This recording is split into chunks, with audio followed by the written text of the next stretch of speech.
Well, good afternoon, everyone. We had all of these military leaders called back to Virginia for a large address. We weren't really sure exactly what it was about. Today we have the broadcast of said address. So I'm going to go ahead. This is just dropped some breaking news, and we're going to check it out.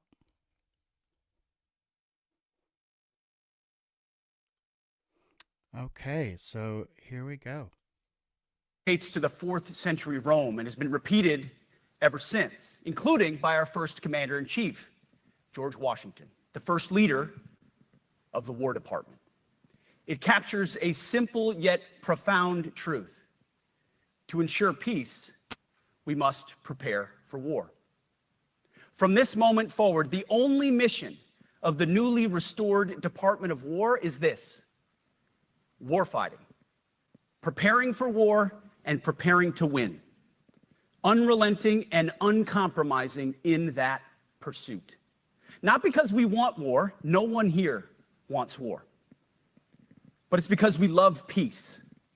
We love peace for our fellow citizens. They deserve peace, and they rightfully expect us to deliver it. Our number one job, of course, is to be strong so that we can prevent war in the first place. The president talks about it all the time. It's called peace through strength. And as history teaches us, the only people who actually deserve peace are those who are willing to wage war to defend it. That's why pacifism is so naive and dangerous. It ignores human nature and it ignores human history. Either you protect your people and your sovereignty, or you will be subservient to something or someone. It's a truth as old as time. And since waging war is so costly in blood and treasure, we owe our republic a military that will win any war we choose, or any war that is thrust upon us. Should our enemies choose foolishly to challenge us, they will be crushed by the violence, precision, and ferocity of the War Department. In other words, to our enemies, F-A-F-O. If necessary, our troops can translate that for you. Another way to put it is peace through strength, brought to you by the warrior ethos. And we are restoring both. As President Trump has said, and he's right, we have the strongest, most powerful, most lethal, and most prepared military on the planet. That is true, full stop. Nobody can touch us. It's not even close. This is true largely because of the historic investments that he made in his first term, and we will continue in this term. But it's also true because of the leaders in this room and the incredible troops that you all lead.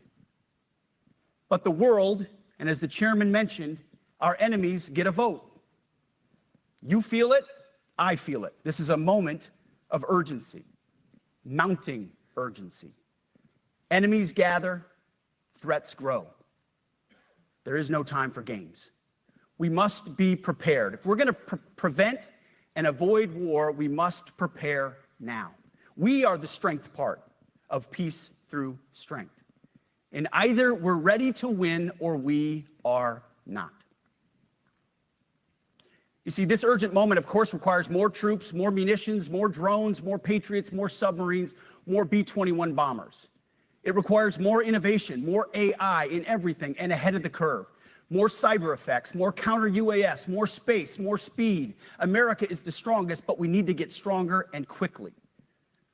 The time is now, and the cause is urgent. The moment requires restoring and refocusing our defense industrial base, our shipbuilding industry, and onshoring all critical components. It requires, as President Trump has done, getting our allies and partners to step up and share the burden.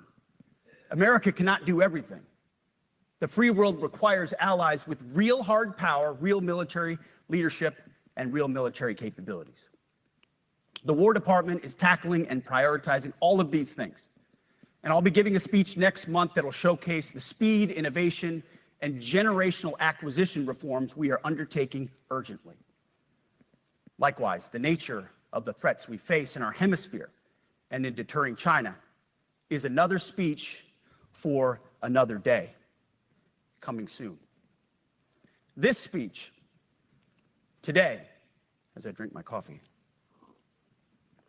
this speech today is about people, and it's about culture. The topic today is about the nature of ourselves.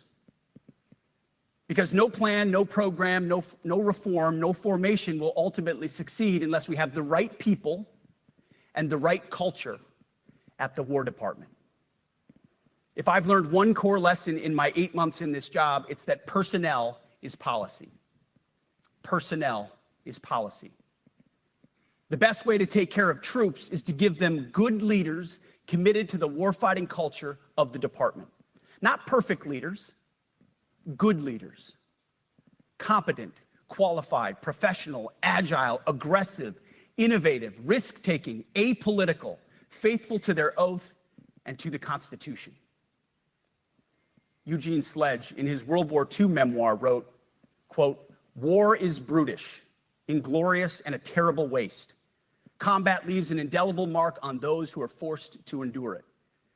The only redeeming factors are my comrades' incredible bravery and their devotion to each other." In combat, there are thousands of variables, as I learned in Iraq and Afghanistan, and as so many of you did in so many more places. Leaders can only control about 3 of them. You control how well you're trained, mostly how well you're equipped, and the last variable is how well you lead. After that, you're on your own. Our warfighters are entitled to be led by the best and most capable leaders. That is who we need you all to be. Even then, in combat, even if you do everything right, you may still lose people because the enemy always gets a vote. We have a sacred duty to ensure that our warriors are led by the most capable and qualified combat leaders. This is one thing you and I can control, and we owe it to the force to deliver it. For too long, we have simply not done that. The military has been forced by foolish and reckless politicians to focus on the wrong things. In many ways, this speech is about fixing decades of decay. Some of it obvious, some of it hidden.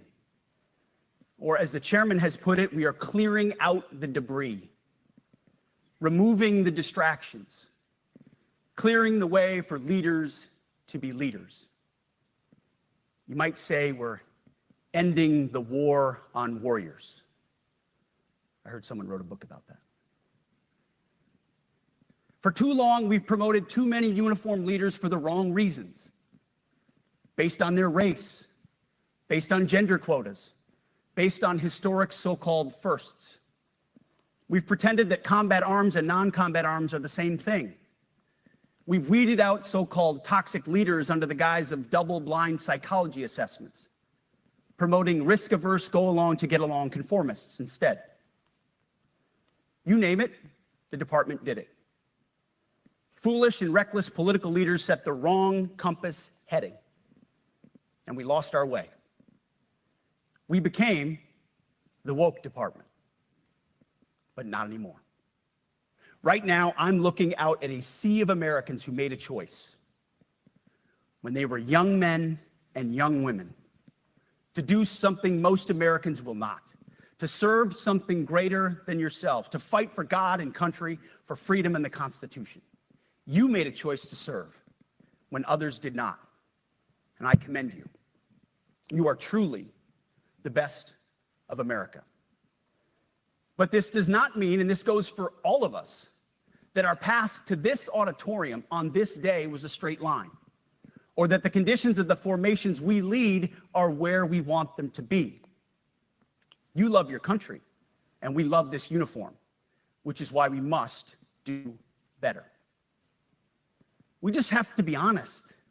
We have to say with our mouths what we see with our eyes, to just tell it like it is in plain English, to point out the obvious things right in front of us. That's what leaders must do. We cannot go another day without directly addressing the plank in our own eye, without addressing the problems in our own commands and in our own formations. This administration has done a great deal from day one to remove the social justice, politically correct, and toxic ideological garbage that had infected our department, to rip out the politics. No more identity months, DEI offices, dudes in dresses. No more climate change worship. No more division, distraction, or gender delusions. No more debris. As I've said before, and will say again, we are done with that shit.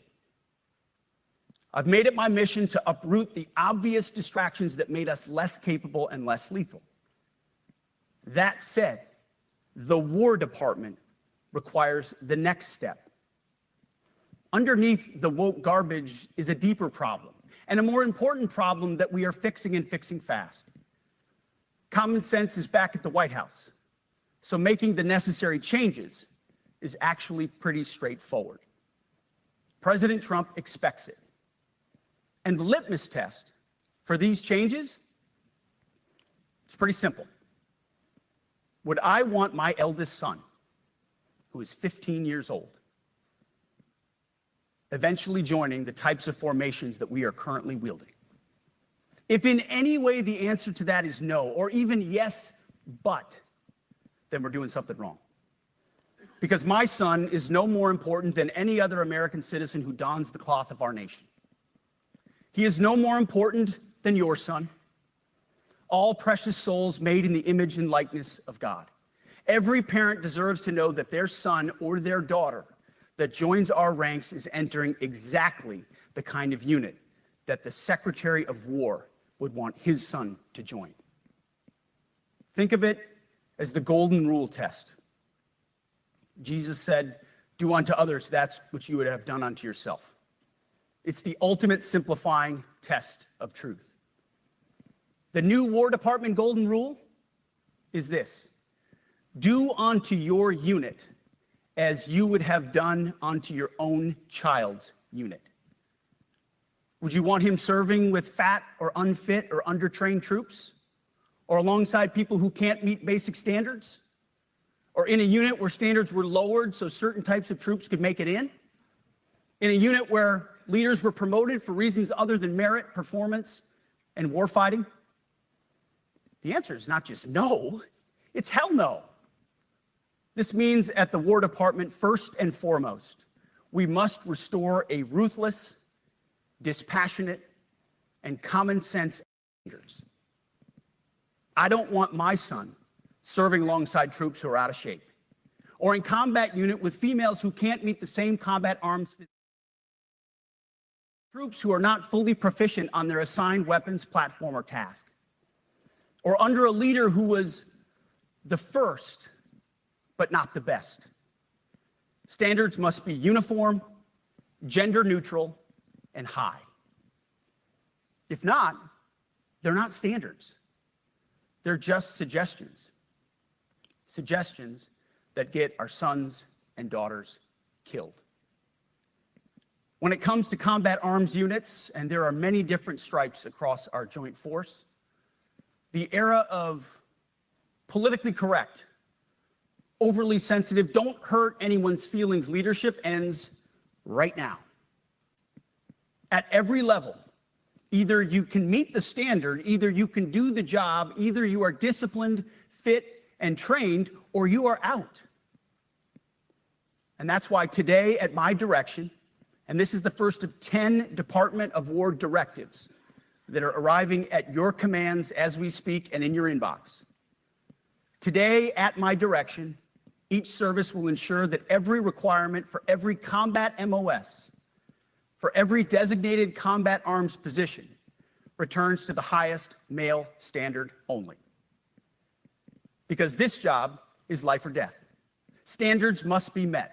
And not just met, at every level, we should seek to exceed the standard, to push the envelope, to compete. It's common sense. and core to who we are and what we do. It should be in our DNA.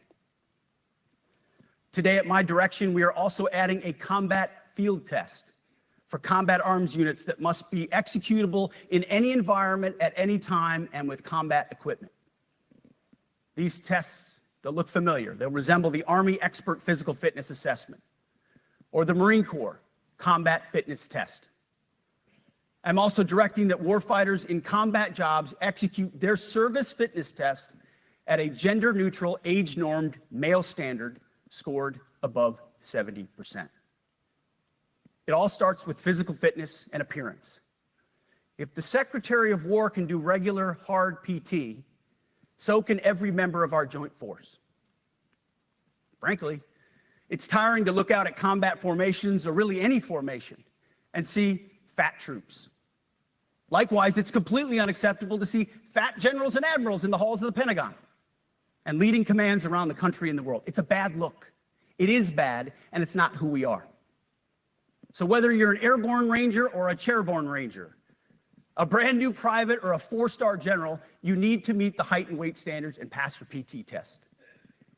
And as the chairman said, yes, there is no PT test. But today, at my direction, every member of the joint force at every rank is required to take a PT test twice a year, as well as meet height and weight requirements twice a year, every year of service. Also today, at my direction, every warrior across our joint force is required to do PT every duty day. Should be common sense. I mean, most units do that already, but we're codifying it. And we're not talking like hot yoga and stretching. Real hard PT, either as a unit or as an individual. At every level, from the Joint Chiefs to everyone in this room to the youngest private, leaders set the standard. And so many of you do this already. Active, Guard, and Reserve. This also means grooming standards. No more beards, long hair, superficial individual expression. We're going to cut our hair, shave our beards, and adhere to standards. Because it's like the broken windows theory of policing. It's like when you let the small stuff go, the big stuff eventually goes. So you have to address the small stuff. This is on duty, in the field, and in the rear. If you want a beard, you can join Special Forces. If not, then shave. We don't have a military full of Nordic pagans. But unfortunately, we have had leaders who either refused to call BS and enforce standards, or leaders who felt like they were not allowed to enforce standards. Both are unacceptable. And that's All right. Well, I got to jump in here just for a moment because, okay, first off, the grooming thing. All right. So it's been over 20 years now. So unless something's changed, you always had to have a clean shave. You always had to have your hair cut high and tight or just buzzed. The only time it was you would see a beard or longer hair on someone was either a religious exemption, right? Their religion, their beliefs restrict them from cutting their hair or shaving, which we're in a country that's what we're fighting for, right? Is our freedom to express our own religion however we feel fit, as long as it's not harming others. So I'm not sure if I'm down with that. If he's talking about removing the religious exemptions, I mean, at the end of the day, this is a volunteer army. This is a volunteer military. So there do have to be, we can't treat the troops shittier than we already do. If someone is religious, but they want to serve, and their religious prevents them from having a stupid haircut, if that's the only thing stopping them, there should be exemptions for stuff like that. So I don't know. It seems like these are very broad strokes for problems that really aren't that big of a deal. At least when I was in 20 years ago. And the only other guys that had beards were like Delta And you're not going to tell those guys to shave. You kidding me? Those guys can do whatever the hell they want. So anyway, I just wanted to jump in there and add a little perspective from a guy that served 20 years ago. And that's why today, at my direction, the era of unprofessional appearance is over. No more beardos. The era of rampant and ridiculous shaving profiles is done. Simply put, if you do not meet the male-level physical standards for combat positions, cannot pass a PT test, or don't want to shave and look professional, it's time for a new position or a new profession. I sincerely appreciate the proactive efforts the secretaries have already taken in some of those areas, service secretaries. And these directives are intended to simply accelerate those efforts. On the topic of standards, allow me a few words to talk about toxic leaders. Upholding and demanding high standards is not toxic. Enforcing high standards, not toxic leadership. Leading warfighters toward the goals of high, gender-neutral, and uncompromising standards in order to forge a cohesive, formidable, and lethal Department of War is not toxic. It is our duty, consistent with our constitutional oath. Real toxic leadership is endangering subordinates with low standards. Real toxic leadership is promoting people based on immutable characteristics or quotas instead of based on merit. Real toxic leadership is promoting destructive ideologies that are an anathema to the Constitution and the laws of nature and nature's God, as Thomas Jefferson wrote in the Declaration of Independence. The definition of toxic has been turned upside down, and we're correcting that. That's why today, at my direction, we're undertaking a full review of the department's definitions of so-called toxic leadership, bullying, and hazing, to empower leaders to enforce standards without fear of retribution or second guessing. Of course, you can't do like nasty bullying and hazing. We're talking about words like bullying and hazing and toxic. They've been weaponized and bastardized inside our formations, undercutting commanders and NCOs. No more. Setting, achieving, and maintaining high standards is what you all do. And if that makes me toxic, then so be it. Second, today at our direction, we're ensuring that every service, every unit, every schoolhouse, and every form of professional military education conduct an immediate review of their standards.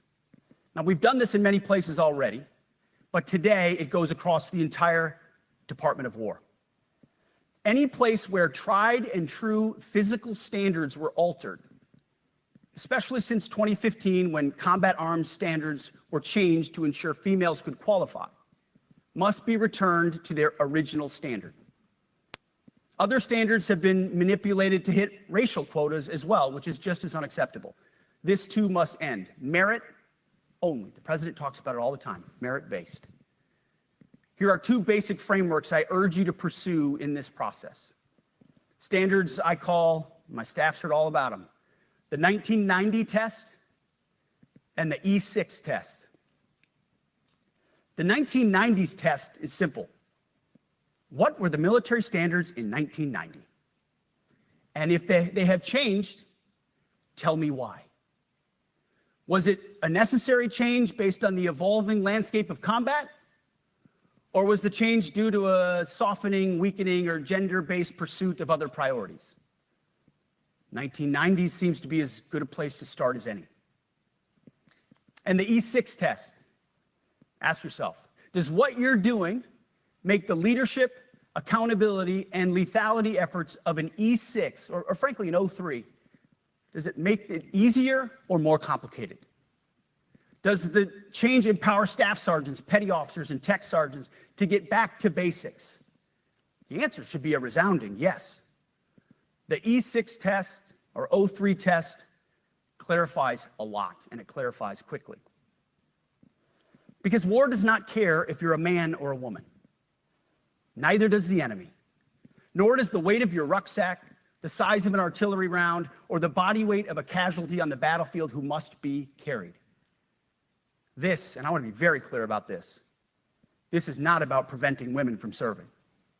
We very much value the impact of female troops. Our female officers and NCOs are the absolute best in the world.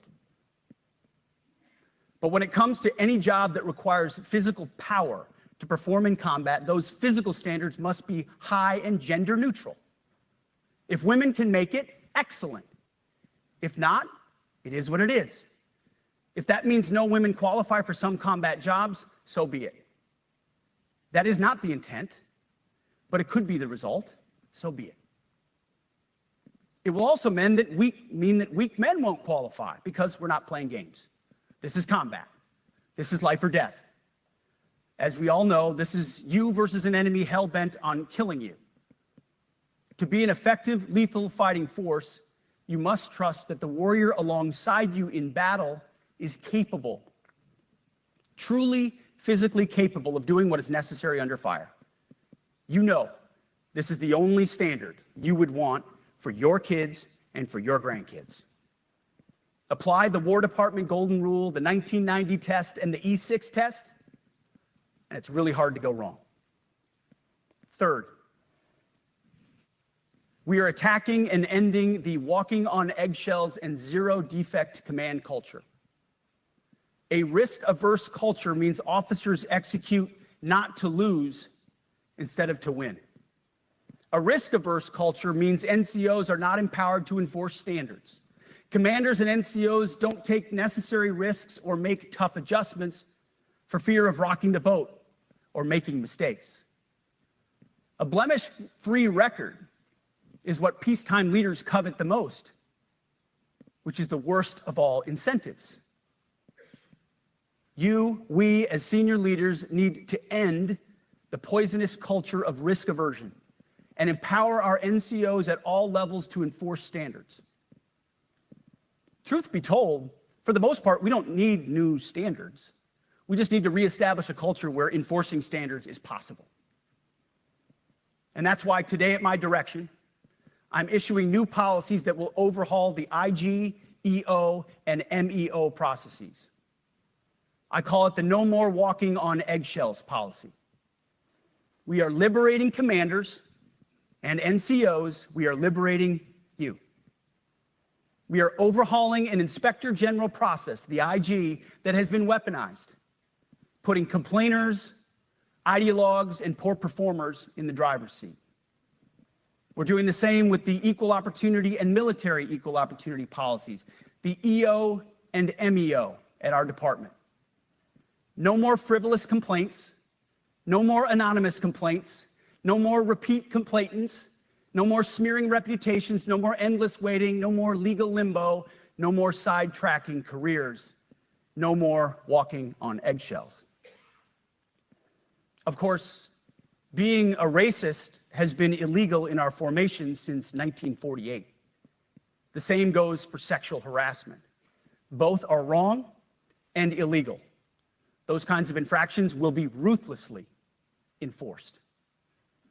But telling someone to shave or get a haircut or to get in shape or to fix their uniform or to show up on time or to work hard, that's exactly the kind of discrimination we want. We are not civilians. You are not civilians. You are set apart for a distinct purpose. So we, as a department, need to stop acting and thinking like civilians and get back to basics and put the power back in the hands of commanders and NCOs. Commanders and NCOs who make life and death decisions. Commanders and NCOs who enforce standards and ensure readiness. Commanders and NCOs who, in this War Department, have to look in the mirror and they have to pass the Golden Rule test. My kids, your kids, America's sons and daughters. So I urge you all here today and those watching, take this guidance and run with it. The core of this speech is the 10 directives we're announcing today. They were written for you, for Army leadership, for Navy leadership, for Marine Corps leadership, for Air Force leadership, Space Force leadership. These directives are designed to take the monkey off your back and put you, the leadership, back in the driver's seat.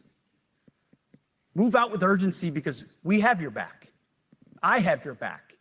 And the Commander-in-Chief has your back. And when we give you this guidance, we know mistakes will be made. It's the nature of leadership. But you should not pay for earnest mistakes for your entire career. And that's why today, at my direction, we're making changes to the retention of adverse information on personnel records that will allow leaders with forgivable, earnest, or minor infractions to not be encumbered by those infractions in perpetuity. People make honest mistakes, and our mistakes should not define an entire career. Otherwise, we only try not to make mistakes, and that's not the business we're in. We need risk takers and aggressive leaders and a culture that supports you. Fourth, at the War Department, promotions across the Joint Force will be based on one thing: merit. Colorblind, gender-neutral, merit-based. The entire promotion process, including evaluations of warfighting capabilities, is being thoroughly re-examined. We've already done a lot in this area, but more changes are coming soon. We'll promote top-performing officers and NCOs faster and get rid of poor performers more quickly. Evaluations, education, and field exercises will become real evaluations, not box checks, for every one of us at every level. These same reforms happened before World War II as well. General George Marshall and Secretary of War Henry Stimson did the same thing. And we won a world war because of it. As it happens, when he started the job, Chairman Kane gave me a frame and a photo to hang in my office. A matching frame and photo hangs in his. It's a photo of Marshall and Stimson preparing for World War II. Those two leaders famously kept the door open between their offices for the entirety of the war. They worked together, civilian and uniform, every single day. Chairman Kane and I do the same. There is no daylight between us. Our doors are always open.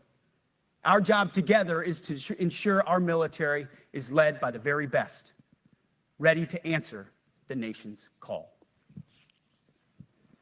Fifth, as you have seen, and the media has obsessed over, I have fired a number of senior officers since taking over. The previous chairman, other members of the Joint Chiefs, combatant commanders, and other commanders. The rationale for me has been straightforward.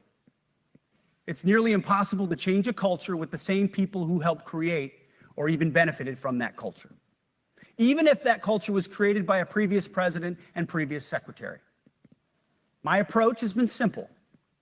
When in doubt, assess the situation, follow your gut, and if it's the best for the military, make a change.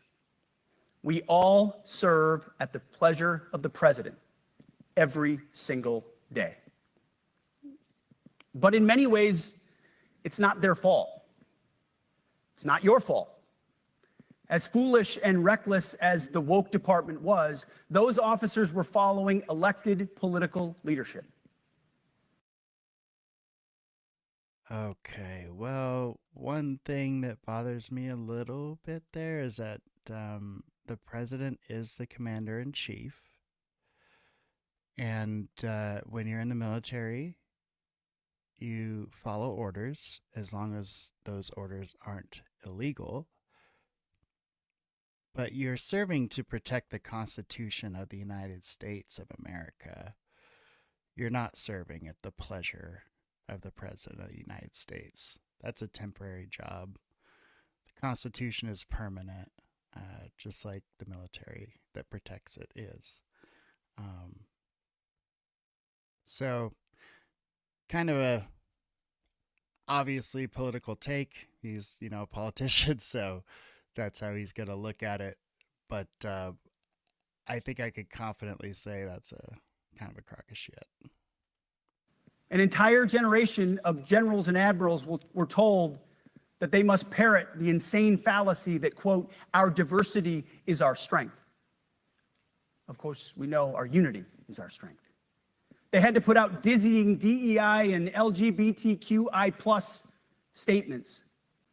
They were told females and males are the same thing, or that males who think they're females are totally normal. They were told that we need a green fleet and electric tanks. They were told to kick out Americans who refused an emergency vaccine. They followed civilian policies set by foolish and reckless political leaders. Our job, my job, has been to determine which leaders simply did what they must to answer the prerogatives of civilian leadership, and which leaders are truly invested in the woke department, and therefore incapable of embracing the War Department and executing new lawful orders. That's it. It's that simple. So for the past 8 months, we've gotten a good look under the hood of our officer corps. We've done our best to thoroughly assess the human terrain. We've had to make trade-offs and some difficult decisions. It's more of an art than a science. We have been and will continue to be judicious, but also expeditious. The new compass heading is clear. Out with the Shirellis, the Mackenzies, and the Millies, and in with the Stockdales, the Schwarzkopfs, and the Pattons. More leadership changes will be made, of that I'm certain. Not because we want to, but because we must. Once again, this is life and death. The sooner we have the right people, the sooner we can advance the right policies. Personnel is policy. But I look out at this group, and I see great Americans. Leaders who have given decades to our great republic, at great sacrifice to yourselves and to your families. But if the words I'm speaking today are making your heart sink, then you should do the honorable thing and resign. We would thank you for your service. But I suspect, I know, the overwhelming majority of you feel the opposite. These words make your hearts full. You love the War Department because you love what you do, the profession of arms. You are hereby liberated to be an apolitical, hard-charging, no-nonsense, constitutional leader that you joined the military to be. You don't think they've been doing that? We need you locked in on the M. Not the D, the E, or the I, not the DEI or the DIE of dime. By that I mean the M, military, of the instruments of national power. We have entire departments across the government dedicated to diplomatic, informational, and economic lines of effort. We do the M. Nobody else does. And our GoFos need to master it in every domain and every scenario. No more distractions, no more political ideologies, no more debris. Now, of course, we're going to disagree at times. We would not be Americans if we didn't.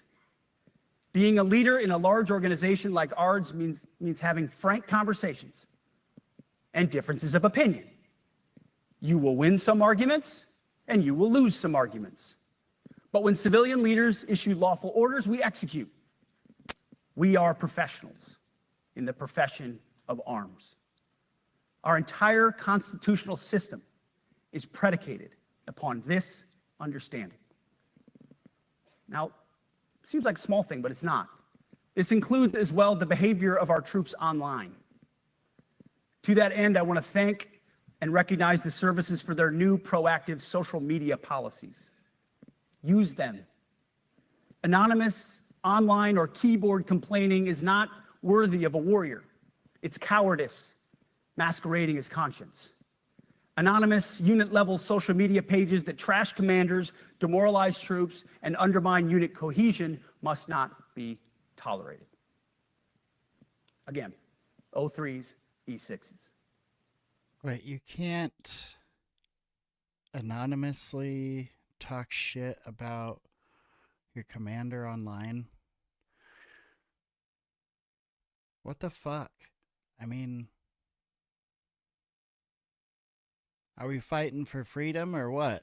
Because if we're controlling what we can do, what we can say, look, don't get me wrong. I understand it's the military. They own you. You can't be on there in your uniform just bashing leadership and bashing the military.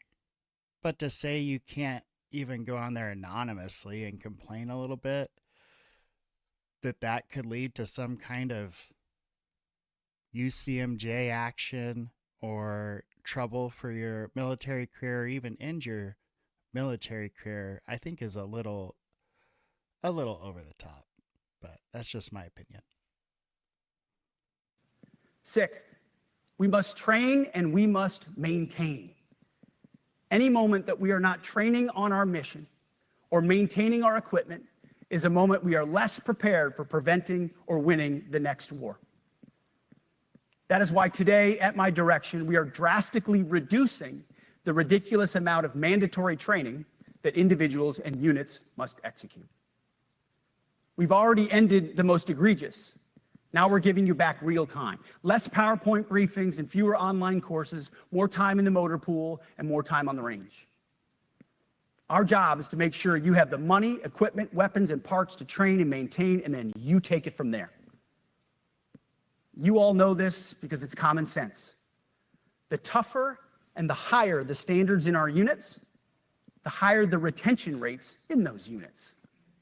Warriors want to be challenged. Troops want to be tested. When you don't train and you don't maintain, you demoralize. And that's when our best people decide to take their talents to the civilian world. The leaders who created the woke department have already driven out too many hard chargers. We reverse that trend right now. There is no world in which high-intensity war exists without pain, agony, and human tragedy. We are in a dangerous line of work. You are in a dangerous line of work. We may lose good people. But let no warrior cry out from the grave, if only I had been properly trained. We will not lose warfighters because we failed to train or equip them or resource them. Shame on us if we do. Train like your warriors' lives depend on it, because they do. To that point, basic training is being restored to what it should be: scary, tough, and disciplined. We're empowering drill sergeants to instill healthy fear in new recruits, ensuring that future warfighters are forged. Yes, they can shark. Okay, did something happen? Because I went through basic training in 2001. That summer, I think, is when I finally, well, no, I'm sorry. That spring before that summer, I think right around then is when I finally went downrange. And that, I mean, that was at Fort Benning. That was pretty no holds barred. About as scary as it gets as far as people screaming in your face. I would imagine, all due respect, probably the Marine Corps boot camp is maybe a little more intense, right, than the Army basic training. But it's not a walk in the park. So I don't know. Has that changed? Can someone let me know that's maybe been through basic recently? Are they just hanging out and singing Kumbaya now? Or because when I went in, it was a system they'd been using, for over 200 years. They had it pretty well dialed, and it works, turning civilians into soldiers. And so I wonder, is this a real problem at all, or is he just wasting these generals and admirals' time with kind of a political show? Shark attack, they can toss bunks, they can swear, and yes, they can put their hands on recruits. This does not mean they can be reckless or violate the law, but they can use tried and true methods to motivate new recruits. I mean, that's all stuff they were doing in 2001. So unless that's changed, I find that interesting. Just sounds like a solution for a problem that doesn't exist. To make them the warriors they need to be. Back to basics at basic as well.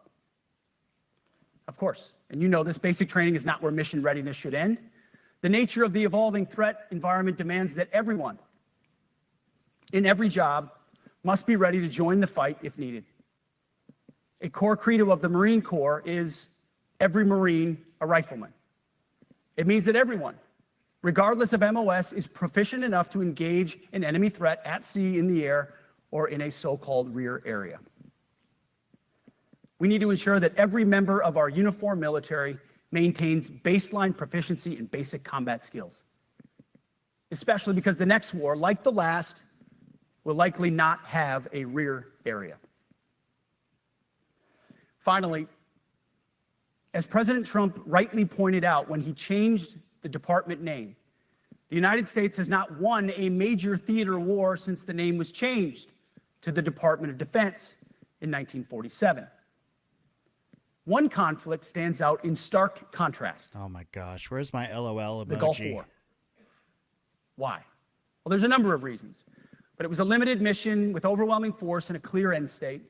But why did we execute and win the Gulf War the way we did in 1991? There's two overwhelming reasons. One was President Ronald Reagan's military buildup gave an overwhelming advantage. And two, military and Pentagon leadership had previous formative battlefield experiences. The men who led this department during the Gulf War were mostly combat veterans of the Vietnam War. They said never again to mission creep or nebulous end states. The same holds true today. Our civilian and military leadership is chock full of veterans from Iraq and Afghanistan who say never again to nation building and nebulous end states.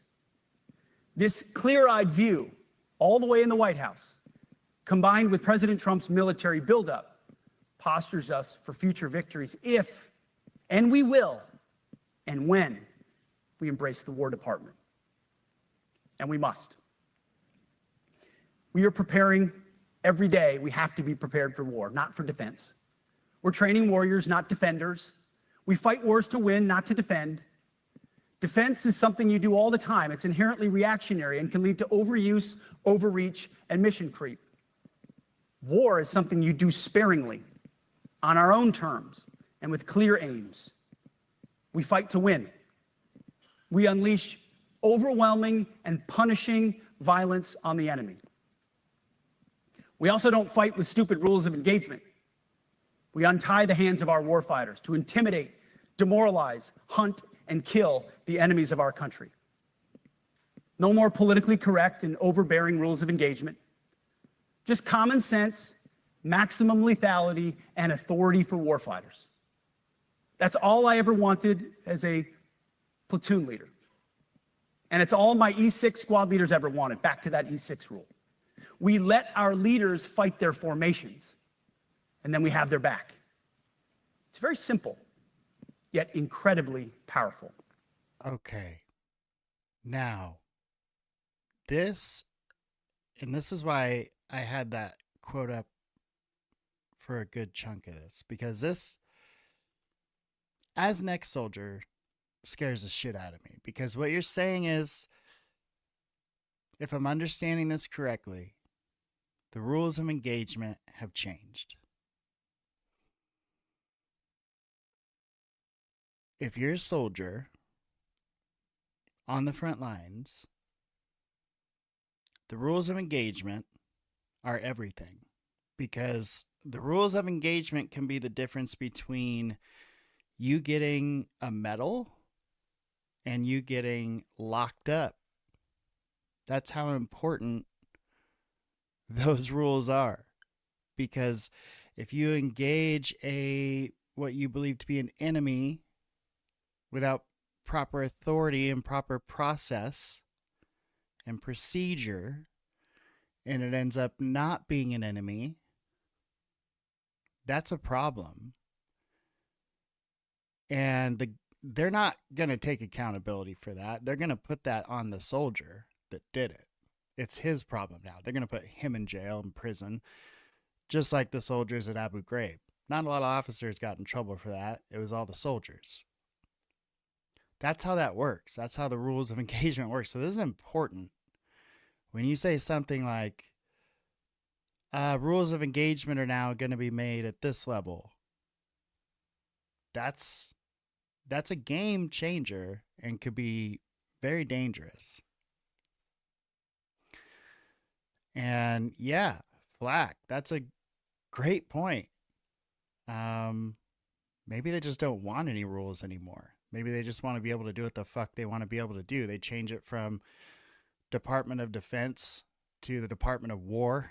Um, this guy says that we haven't won a war since we've been called the Department of Defense.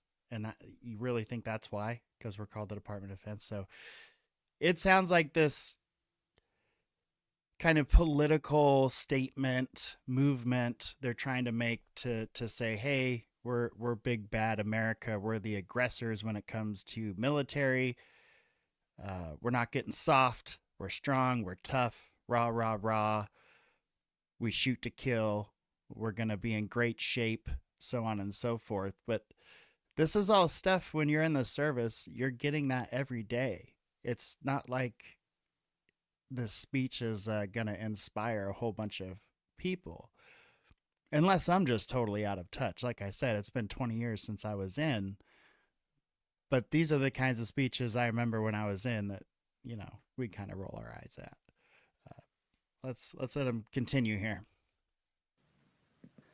A few months ago, I was at the White House when President Trump announced his Liberation Day for America's trade policy. It was a landmark day. Well, today is another Liberation Day. The liberation of America's warriors, in name, in deed, and in authorities. You kill people and break things for a living. You are not politically correct and don't necessarily belong always in polite society. We are not an army of one. We are a joint force of millions of selfless Americans. We are warriors. We are purpose-built, not for fair weather, blue skies, or calm seas. We were built to load up in the back of helicopters, 5 tons, or Zodiacs, in the dead of night, in fair weather or foul, to go to dangerous places, to find those who would do our nation harm, and deliver justice on behalf of the American people in close and brutal combat. You are different. Sorry, I just wanted to play some We inspired fight not music because there. we hate what's in front of us. We fight because we love what's behind us. You see, the Ivy League faculty lounges will never understand us, and that's okay, because they could never do what you do. The media will mischaracterize us, and that's okay, because deep down they know the reason they can do what they do is you. In this profession, you feel comfortable inside the violence so that our citizens can live peacefully. Lethality is our calling card, and victory our only acceptable end state. In closing, a few weeks ago, at our monthly Pentagon Christian prayer service, I recited a commander's prayer. It's a simple yet meaningful prayer for wisdom for commanders and leaders. I encourage you to look it up if you've never seen it. But the prayer, it ends like this. And most of all, Lord, please keep my soldiers safe. Lead them, guide them, protect them, watch over them. And as you gave all of yourself for me, help me give all of myself for them. And amen. I have prayed this prayer many times since I've had the privilege of being your secretary. And I will continue to pray this prayer for each of you as you command and lead our nation's finest. Go forth and do good things, hard things. President Trump has your back, and so do I. And you'll hear from him shortly. Move out and draw fire, because we are the War Department. Godspeed. Room, attention.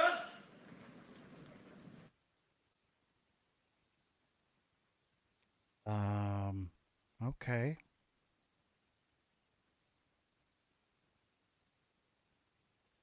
Oh, okay. Looks like they are giving him a little applause there.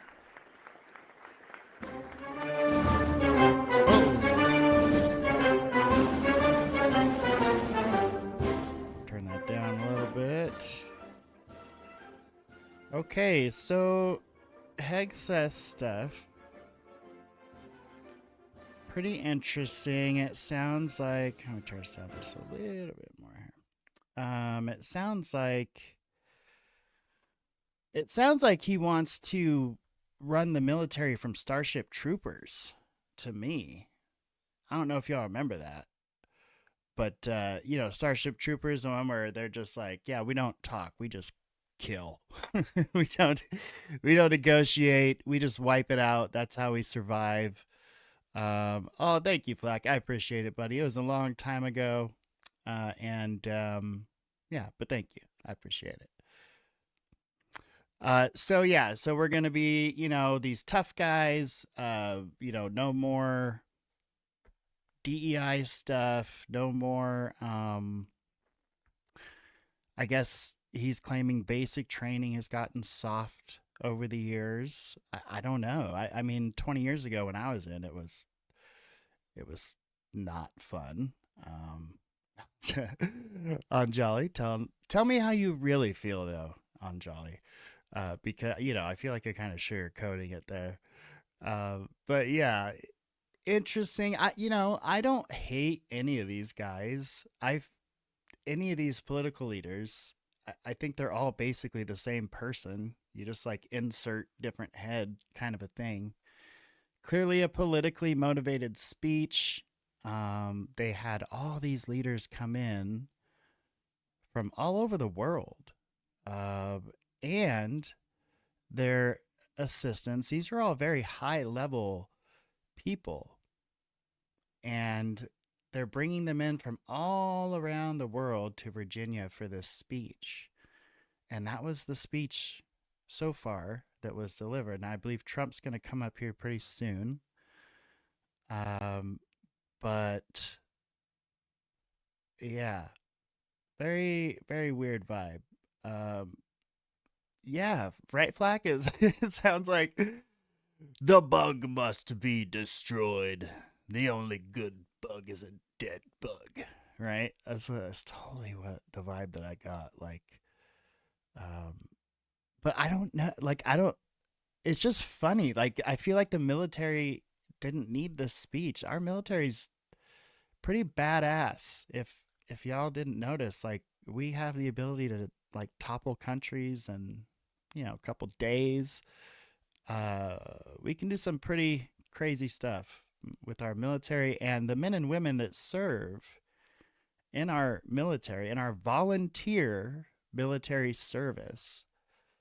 Man, I've never met so many just amazing people in my life than when I was in the service. Like, that's I'm not exaggerating. I mean, people from all across the country, even people from across the globe, like trying to get their citizenship.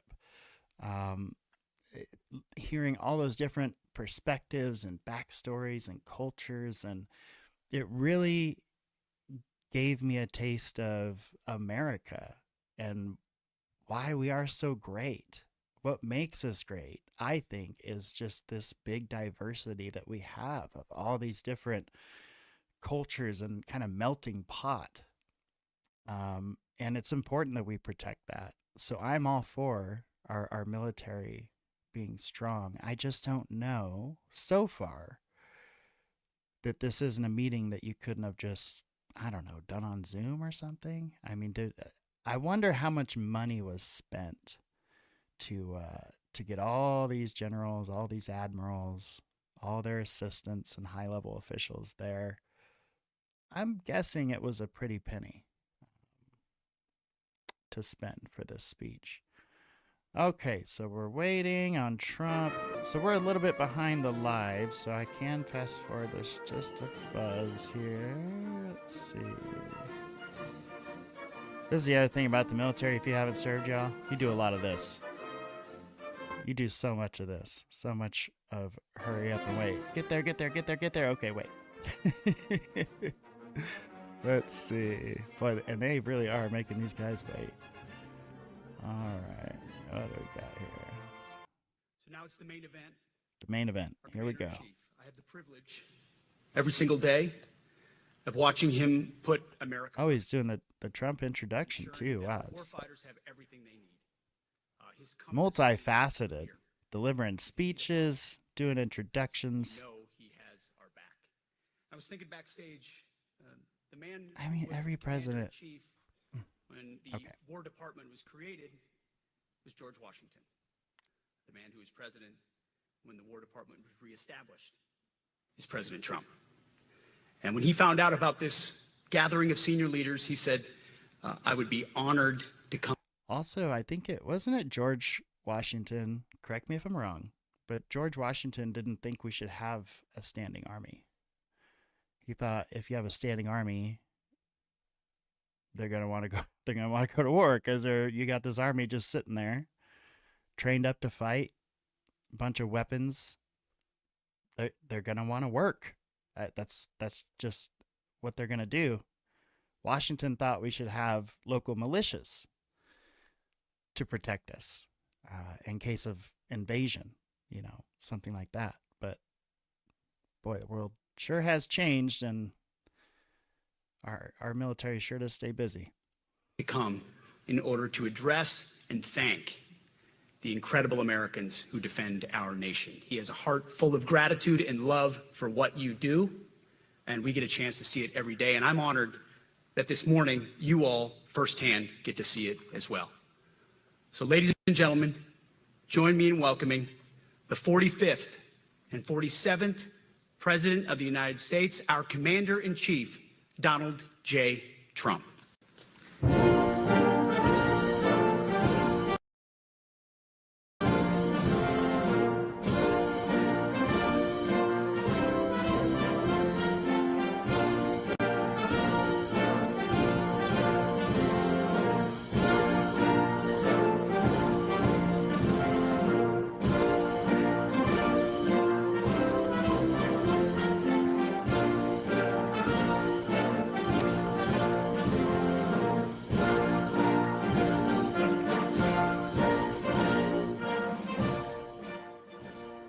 Thank you very much, Pete.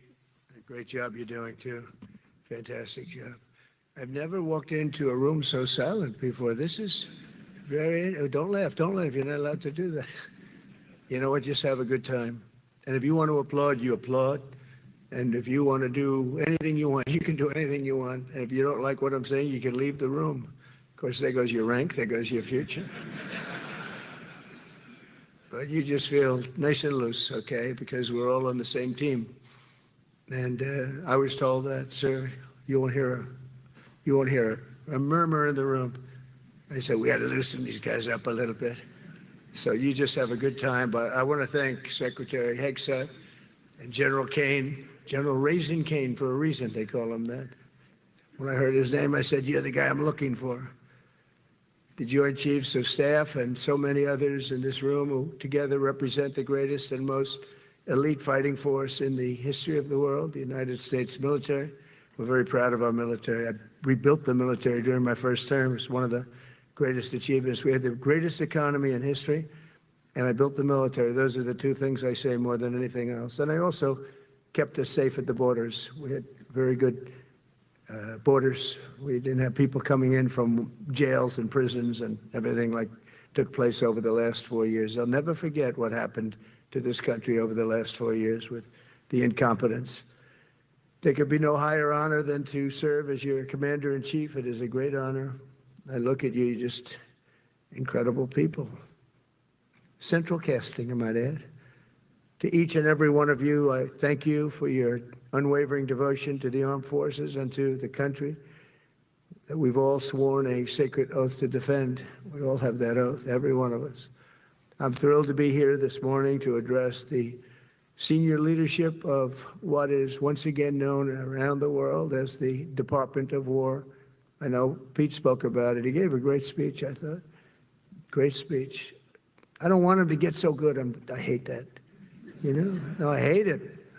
I almost fired him. I said, you can't, I don't want to go on after that. No, he gave a great speech, but he talked about Department of War. We were sitting there. I said, didn't it used to be called the Department of War? And he goes, yes, sir. They changed it like in the early 50s. So we won the First World War. We won the Second World War. We won everything in between and everything before that. We only won. And then we went, in a way, woke. That was probably the first sign of wokeness. And we changed it to defense instead of war. And I said, what do you think? How do you think if we changed it back? Would that be a nice idea? And Pete loved it immediately. Some people thought about it. You know, they gave it a little thought. But in the end, we did it. And I have to be honest, it's so popular. I thought it would be met with fury on the left, but they're sort of giving up, I must be honest with you. They've had it. They've had it with Trump. They've been after me for so many years now. Here we are. Here we are. Come to the White House anytime you'd like. No, they've given up. They're bad, a lot of bad people. But all over, it's been so popular. It's been very popular. I really thought that we were going to have to sort of fight it through. There's been no fight. There's been no fight. Like what I called the Gulf of America, the Gulf of America, because to me it was always the Gulf of America. I could never understand. We have 92% of the frontage. And for years, actually 350 years, they were there before us. It was called the Gulf of Mexico. I just had this idea. I'm looking at a map. I'm saying, we have most of the frontage. Why is it Gulf of Mexico? Why isn't it the Gulf of America? And I made the change, and it went smoothly. I mean, we had a couple of fake news outlets that refused to make the change. And then one of them, AP, took us to court, and we won. And the judge, who was a somewhat liberal judge, said, the name is the Gulf of America, because AP refused to call it the Gulf of America. They wrote, they're not a good outfit, by the way. They call it the Gulf of Mexico. I said, no, the Gulf of America is the name.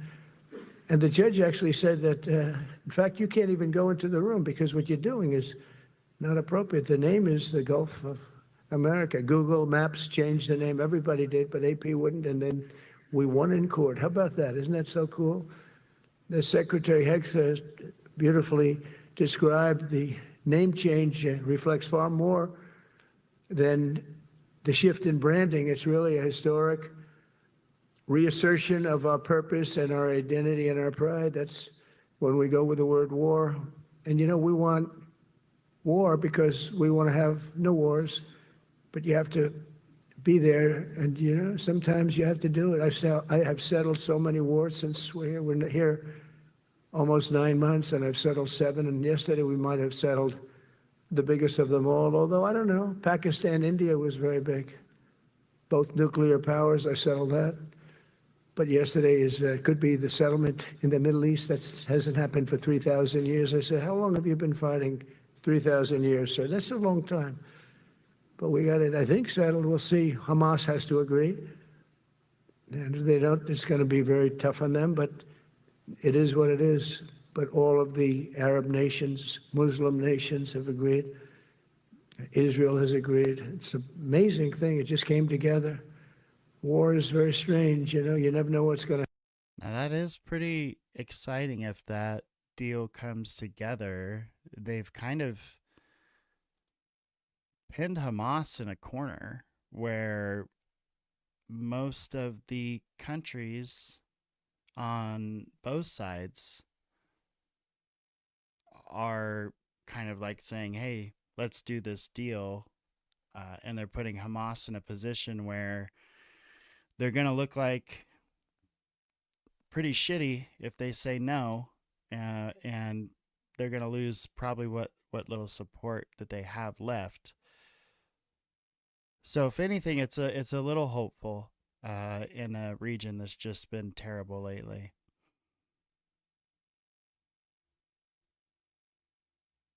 All right, and yeah, what's Anjali saying here? So this required summons is a prime example of fraud, waste, and abuse of taxpayers' money and resources. Oh, yeah, that's what I was saying, Anjali. Like, they could have done this in a Zoom meeting, the technology we have today. They brought these guys and gals in from all over the world. And Hegseth had a clear message. We're going to be strong. We're going to be tough. We're going to weed out the weak, which is what we do anyway, but okay.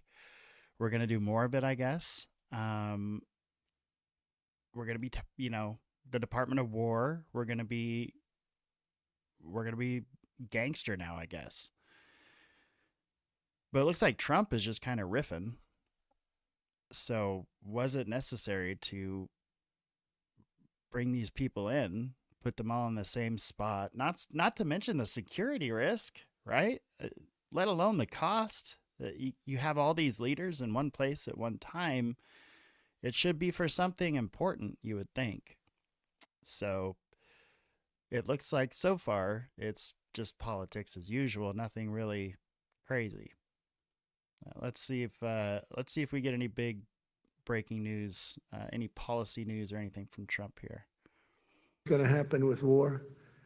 The easiest one of them all is Putin. I said, number one, it's a war that would have never happened if I were president, if the election weren't rigged. If I were president, that war would have never happened, not even a little chance. And it didn't happen for 4 years. But I knew Putin very well, and I thought that would be easy because I know him so well.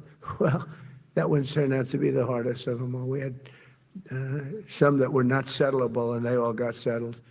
So if this works out that we did yesterday with the Middle East, then that's more than a war. That's lots of wars. That's all combined. That's a lot of wars. Many of you were over there in many different capacities in many different countries. That's a big part of the earth.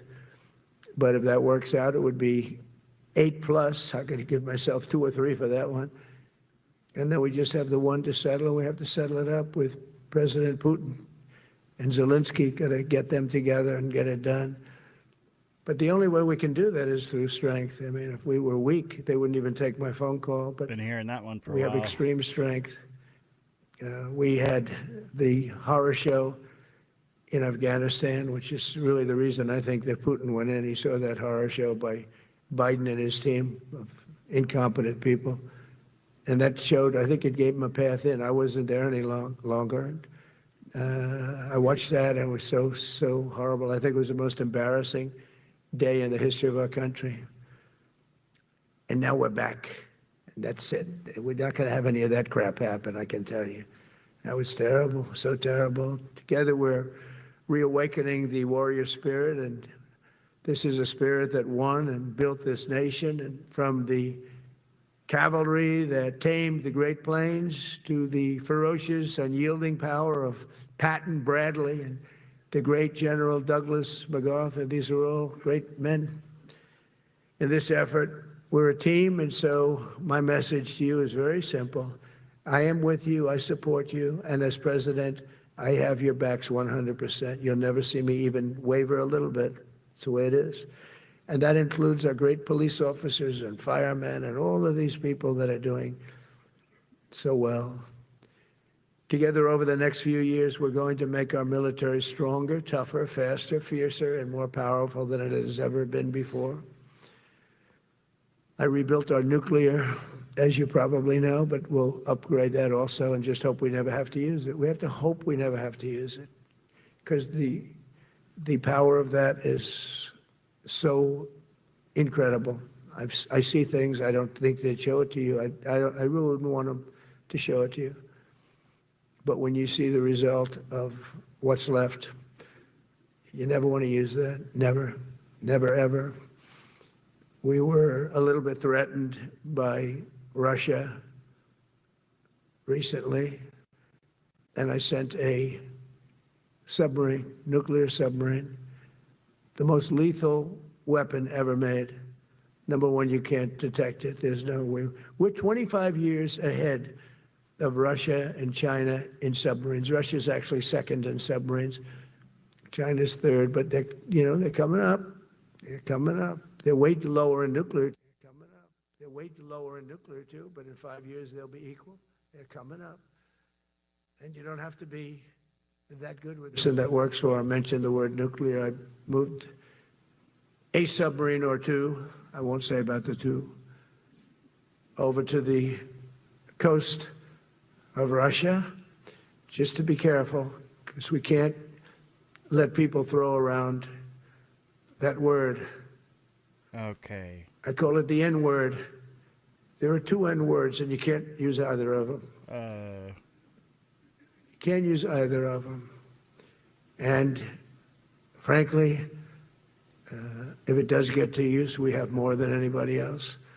We have better, we have newer, but it's something we don't ever want to even have to think about. Okay, so the president, now I'm understanding. The president, with all of the more powerful military people in the world, just said that there are submarines within nuclear strike range of Russia. No big deal.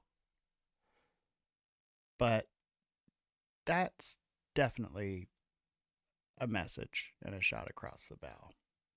But when somebody mentions it, that submarine started immediately thereafter. And it's just lurking, but I'm sure we're not going to have to use it. But it's an amazing, it's undetectable, totally. Ours is, theirs isn't. Theirs are totally detectable. We can detect them easily. We go right to the spot. But we have genius apparatus that doesn't allow detection. It doesn't allow detection at all by anybody above water or below water. It's incredible. We're way ahead of everybody in that and other things. As a result of the exciting renewal of the spirit of our armed forces, and that's what it is. It's really reaching that spirit, unprecedented heights. Over the past 8 months, new enlistments, I'm so proud of this, have surged to record highs, the highest we've ever had. And we used to have recruiting shortages. If you remember, about a year and a half ago, I was at the beginning stage of a campaign, and things came out that you couldn't get people to join the armed forces. And by the way, the police also, fire department. I always put the fire department in because they're great. They're great. And I got 95% of their vote, too. That helps. When you get 95% of their vote, you always have to mention them. But they're great. And they're brave in our inner cities, which we're going to be talking about, because it's a big part of war now. It's a big part of war. But the firemen go up in ladders, and you have people shooting at them while they're up in ladders. I don't even know if anybody heard that. And I said, don't talk about it much, but I think you have to. Our firemen are incredible. They're up in one of these ladders that goes way up to the sky, rescuing people, and you have animals shooting at them, shooting bullets at firemen that are way up in death territory. You fall off that ladder, it's over. It's over. They don't even have to inspect you when you hit the ground. And you have people shooting bullets at them in some of these inner cities. We're not going to let that happen. So I always mention the firemen because that's actually a big problem we have. They are unbelievable. Like you, they're unbelievable people. For the first time on record in 2025, the Navy, Air Force, and Space Force all met or surpassed their recruiting goals 3 months early. That never happened before. And the Army did even better. Congratulations, Army. They met everything. And these were the highest standards because we're making it larger. So these were much higher standards than you had 4 years ago, 3 years ago, during the sleepy Joe Biden era. And the Army did it 4 months early. And you remember, a year and a half ago, they said the big stories that we're way behind with the Army, Air Force, the Navy, the Marines. We're way behind, Coast Guard, and even Space Force. I love Space Force because that was my creation. You know, when you create something, I love it. And the people we put in there were good. I got that right. We put in great people initially, and we've really dominated. We really dominate in that sphere now. We're way behind China and Russia, and now we dominate. Space Force turned out to be a very important thing. I said from the beginning, you know, when Biden came into office, he wanted to terminate it. He said, and this thing called Space Force, so we could get rid of that. And he got hammered by the people in this room for even suggesting it, because it's very important, one of the most important. And as time goes by, it'll get more and more important. But we're now at 106% of our recruiting targets for the year, and that's the best in far more than a generation. And for the Marines, morale is so strong that the Marine Corps will meet its 2026 retention targets before the end of October, which never happens. And that's the earliest it's ever happened in the history of our country. And it makes you feel good, you know. I felt guilty. I'd go make a speech in front of never people like you. You are the leaders. But people, soldiers, And I felt embarrassed because there'd be stories about, we couldn't fill up our Army, Navy, Air Force. We couldn't fill them up. And it was headlines. It was during Biden's 4 years, the auto pen. I call him the auto pen. It's, how would you like to have your thing signed by an auto pen? When I have a general and I have to sign for a general because we have beautiful paper, the gorgeous paper, I said throw a little more gold on it. They deserve it. I want the A paper, not the D paper. We used to sign a piece of garbage. I said, this man's going to be a general, right? Yeah. I don't want to use this. I want to use the big, beautiful, firm paper. I want to use the real gold writing when you talk about the position, and they're beautiful. And, but how would you like to have that where some kid sitting in the back office is having it signed with an auto pen? I thought about it, and I thought about you people first, admirals, generals. I said, somebody works his whole life. He gets into maybe the academies or wherever, but however you got there, and you go through years of work, and now you become an admiral or a general or whatever. And when you do, the President of the United States signs your commission, as you know, and that commission is beautifully displayed. And I sign it. Actually, I love my signature. I really do. Everyone loves my signature.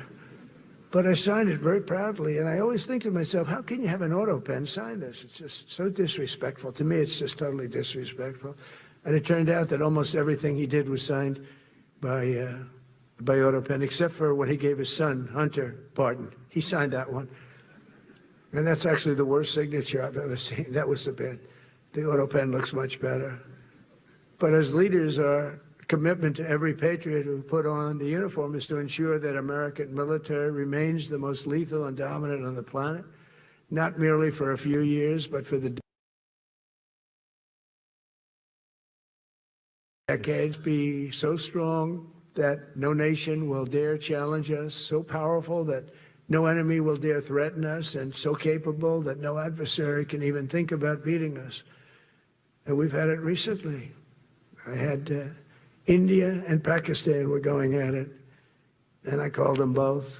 And in this case, I used trade. I'm not going to trade with you. Two nuclear nations, big nuclear. Oh, they were going at it. All right.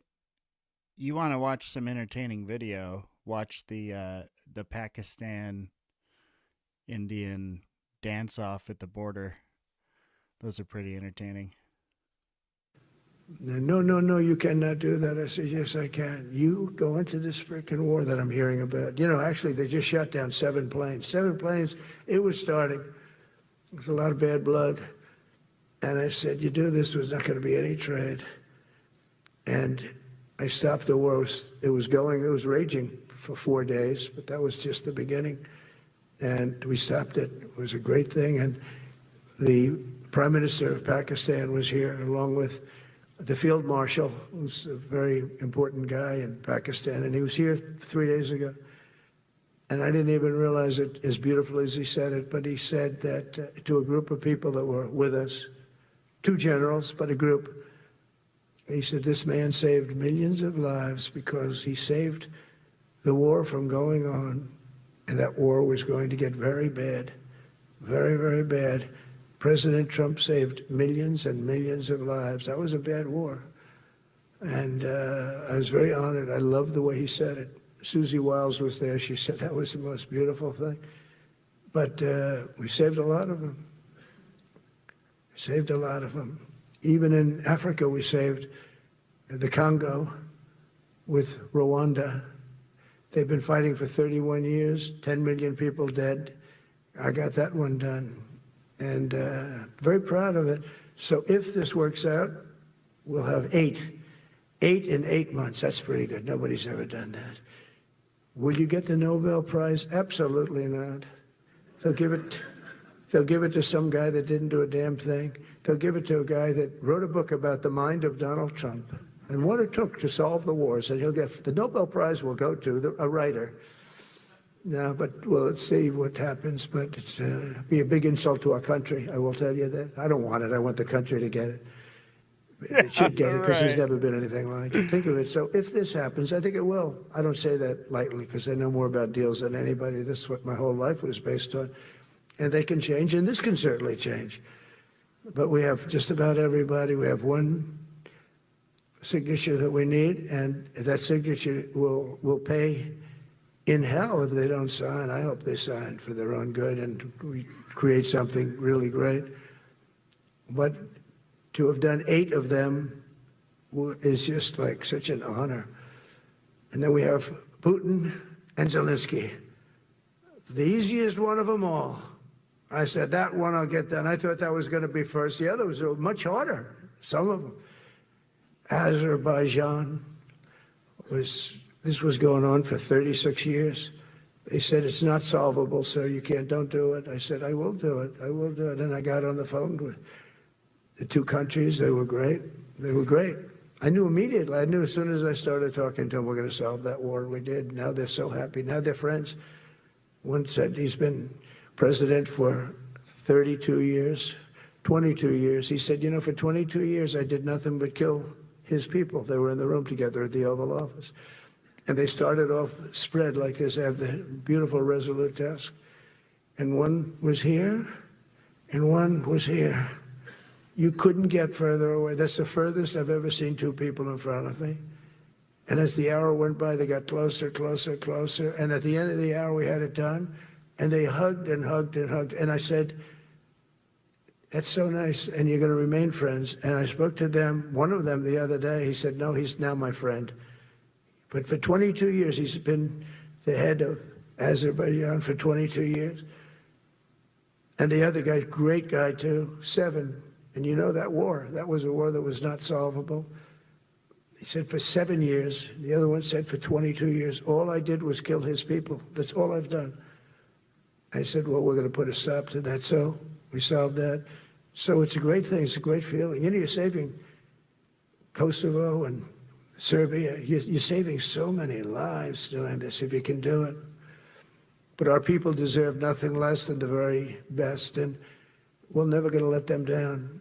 And if we can solve wars instead of you having to fight wars, wouldn't that be wonderful, right? Wouldn't that be wonderful? That's why one of the first executive orders I signed upon taking office was to restore the principle of merit. That's the most important word, other than the word tariff. I love tariffs. Most beautiful word. But I'm not allowed to say that anymore. I said tariff is my favorite word. I love the word tariff. We're becoming rich as hell. We have a big case in front of the Supreme Court, but I can't imagine, because this is what other nations have done to us. And we have, great legal grounds, but you still have a case. It would be very bad if something happened. But I said, my favorite word in the English dictionary is the word tariff. And people thought that was strange. And the fake news came over and they really hit me hard on it. They said, what about love? What about religion? What about God? What about wife, family? I got killed when I said tariff is my favorite word. So I changed it. It's now my 5th favorite word. And I'm okay with that. I'm okay with that. But they hit me hard. But it is. When you look at, we've taken in trillions of dollars. We're rich again. And there'll never be, when we finish this out, there'll never be any wealth like what we have. Other countries were taking advantage of us for years and years. You know that better than anybody. And now we're treating them fairly. But the money coming in is, we've never seen anything like it. The other day they had $31 billion that they found, $31 billion. So we found $31 billion and we're not sure from where it came. A gentleman came in, a financial guy. I said, well, what does that mean? He said, we don't know where it came. I said, check the tariff shelf. No, sir, the tariffs haven't started in that sector yet. I said, yes, they have. They started 7 weeks ago. Check it. Comes back 20 minutes later. Sir, you're right. It came from tariffs. 31 billion. That's enough to buy a lot of battleships, Admiral, to use an old term. I think we should maybe start thinking about battleships, by the way. We have a Secretary of the Navy. He came to me because I look at the Iowa out in California, and I look at different ships and the old pictures. I used to watch Victory at Sea. I love Victory at Sea. Look at these admirals. It's got to be your all-time in black and white. And I look at those ships. They came with the destroyers alongside of them, and man, nothing was going to stop. They were 20 deep, and they were in a straight line, and there was nothing going to stop them. And we actually talk about, those ships. Some people would say, no, that's old technology. I don't know. I don't think it's old technology when you look at those guns. But it's something we're actually considering, the concept of battleship. Nice 6-inch sides, solid steel, not aluminum that melts if it looks at a missile coming at it. Starts melting as the missile's about 2 miles away. Now, those ships, they don't make them that way anymore, but you look at it and your secretary likes it, and I'm sort of open to it. And bullets are a lot less expensive than missiles. A lot of reasons. I should take a vote, but I'm afraid to take that vote because I may get voted out on that one. But I tell you, it's something we're seriously considering. There were powers. There were big powers. They were just about as mean and scary as you could be. And so we're looking at that. One of the biggest cases that we won was the decision of the United States Supreme Court to allow us to proceed on the word merit. So it seems like mostly kind of just riffing here. Like I think he said the important symbolic thing at the beginning, which was we've positioned nuclear subs that are capable of striking within Moscow. And he said it in front of a huge chunk of our global military leaders, generals, admirals, their direct assistants, and whatnot. So I think that was the main symbolic point here, was Hegseth talking about tightening up requirements. We have met our recruiting goals. We've actually surpassed them. Now we can be strict about what we're demanding of these individuals, these volunteers. We can be picky about who we accept and who we don't accept. And we should be more in line with the traditional fighting force and get rid of all this DEI stuff that has worked its way into the military. And also, it had this crazy, like, Starship Trooper general vibe to it. And then Trump comes out, and the main thing is, hey, Russia, we could blow you back to the Stone Age at any time. And in fact, we've got a couple of subs in position that could do that at this very moment as I'm speaking. So we hope you're considering that deal with Ukraine. Dangerous game. I don't know if we're going to hear anything more really interesting from Trump. It's, like I said, it seems like he's just riffing here, but just in case he does kind of drop another bomb, let's got about 20 minutes left. Let's just check it out. So those two words are right up there. So this is, I would say, the opposite, if you ask for a definition, the opposite of political correctness. We went through political correct, where you had to have people that were totally unfit to be doing what you're doing for many reasons. I won't get into them, but for many reasons they were unfit. Now it's all based on merit. That was such an unbelievable decision. I didn't expect we were going to win that one. We went in. We said we need it. We went in for colleges, where kids with a C average are getting into the best colleges, and the kids with A averages won't get in, and kids with the highest boards and the highest marks or the best marks couldn't get into the best schools. And people that had not good boards and not very good marks. I mean, okay, but nothing special. They were getting into our best colleges. I said, this is just crazy. You can't run a country like this. And it was lingering for years, and it got to the Supreme Court, and we won that decision. Merit, everything's based on merit. You're all based on merit. We're not going to have somebody taking your place for political reasons because they are politically correct, and you're not. We take the people that are going to do the best job. That's all. It's very simple. And that's the way our country was built. We were built on merit. We got away from it for a long time. And everyone understands it. And it was done. It was approved. I give great credit to the Supreme Court because I thought they had tremendous courage. I didn't think they'd do that. That was tremendous. I give them maybe for that decision almost more than anything because it's a hard decision to make. It's really hard. The apparatus of our country was not set up for merit. It was set up for political correctness. And you can never be great if you're going to do that. And we're going to be greater than we ever were before. We're bringing back a focus on fitness, ability, character, and strength. And that's because the purposes of American military is not to protect anyone's feelings. It's to protect our republic. And it's the republic that we dearly love. It's to protect our country. We will not be politically correct when it comes to defending American freedom, and we will be a fighting and winning machine. We want to fight, we want to win, and we want to fight as little as possible. You have to count on people like me to keep you out of wars because we don't want to go into wars. Many of the wars that I just told you about, we could have entered those wars and settled them in a different way, lose a lot of our troops. And we could have settled them, I guess, differently. Maybe not, actually. Actually, you might not have been able to settle them. We just would have been in the middle of a lot of firepower. But when we do need it, you're going to be so ready. And you know it.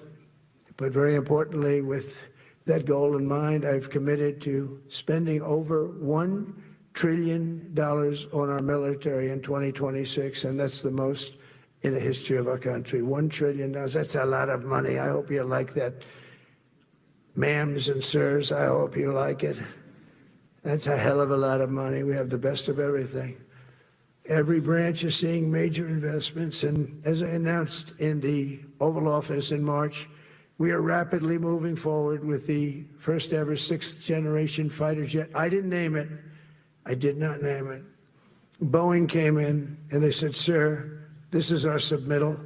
It's the greatest fighting jet ever done. And, you know, they're testing all these planes. All the companies are testing, and this one tested like through the roof.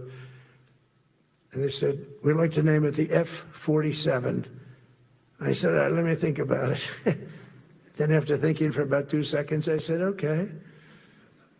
You know what that means, 47, I'm 47. So I'm 45, 46, and 47, you know, if you think about it. I just don't want the credit for 46.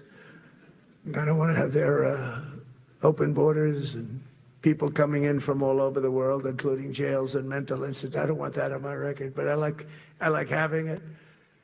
We're investing tens of billions of dollars in modernizing our nuclear deterrence capabilities like never before. And we've begun construction on what we call the Golden Dome missile defense shield. It'll be the most sophisticated in the world. You watched it do well until they had some problems at the end with a little bit of a lack of ammunition, defensive ammunition, but they've got that taken care of. But I tell you, it's what we're doing is so good, and we deserve it. You know, we help other countries with it. We don't have it ourselves. And Canada called me a couple of weeks ago. They want to be part of it. To which I said, well, why don't you just join our country? You become 51, become the 51st state, and you get it for free. So I don't know if that made a big impact, but it does make a lot of sense. It actually makes, because they're having a hard time up there in Canada now, because as you know, with tariffs, everyone's coming into our country. We have more investment than we've ever had before, $17 trillion coming in. As an example, in 4 years, Biden didn't have $1 trillion.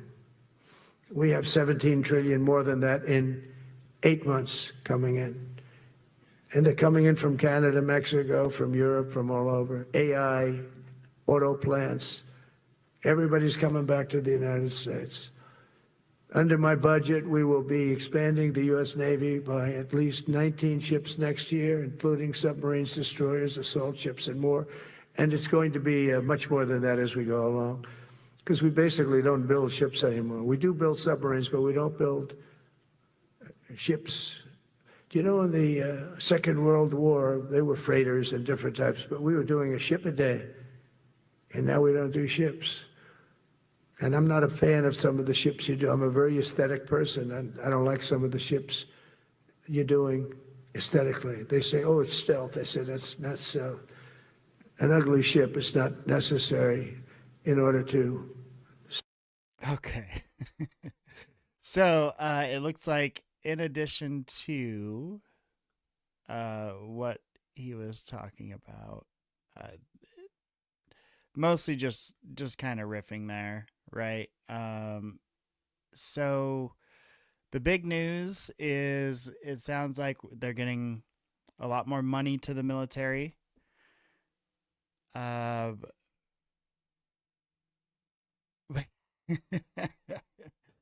Getting a lot more money to the military. We are gonna be not extending waivers to folks that need them for physical conditions and physical fitness. We're going to be demanding the highest performance out of our troops and our soldiers. We're the Department of War. We're not the Department of Defense. Hegseth is the Secretary of War, not the Secretary of Defense. So it's really kind of an attitude change, it seems like. I don't know, again, that they needed to bring all these generals in to talk about it.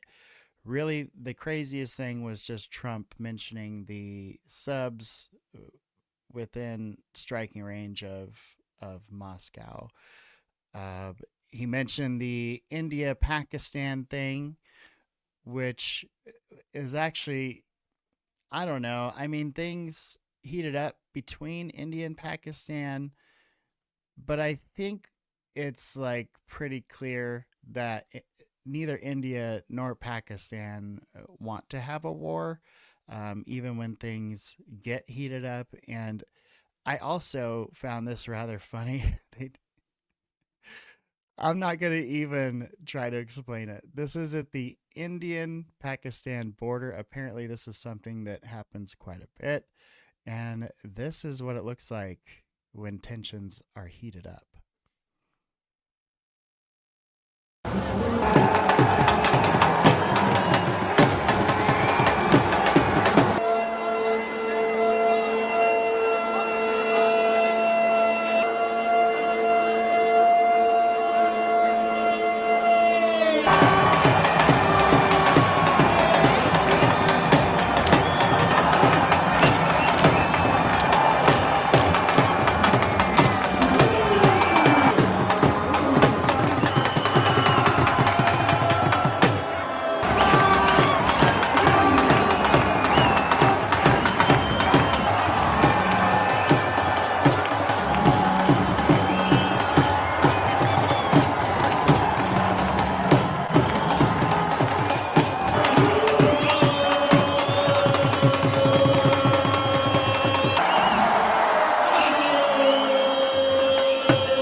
So those are high tensions at the Pakistani Indian border.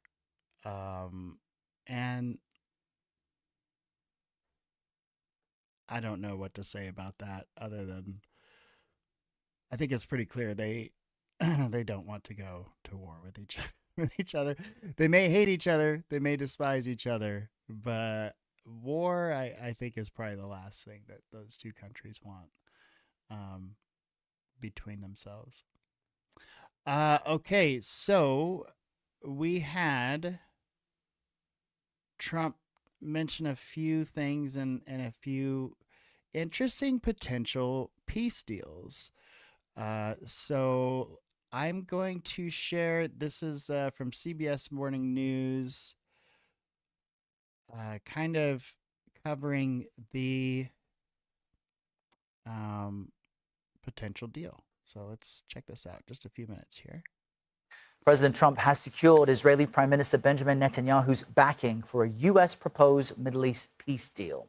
The White House's 20-point proposal for peace in Gaza would see an immediate end to the war and the release of all hostages being held in the enclave. Hamas has yet to respond to the proposal, but speaking at the White House, the president and Israeli leader issued this warning if Hamas does not get on board. I have a feeling that we're going to have a positive answer. But if not, as you know, Bibi, you'd have our full backing to do what you would have to do. But if Hamas rejects your plan, Mr. President, or if they supposedly accept it and then basically do everything to counter it, then Israel will finish the job by itself.